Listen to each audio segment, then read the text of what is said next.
Ito yung elephant eh. Pagdating sa change, this is the elephant. Frustration, fear, worry, confusion. Sometimes also excitement. No?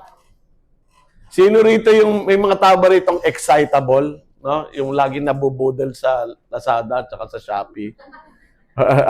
Rito. Yung pagka meron kang idea, ginagawa mo agad kahit na hindi na pag-isipang mabuti. At yung sa pamilya ko, ito talaga yung problema. Kaya kapag ka meron akong kaka-post ko lang, may nakita akong nabibili sa TikTok shop. No, na sabi ko, I think we can start a business here.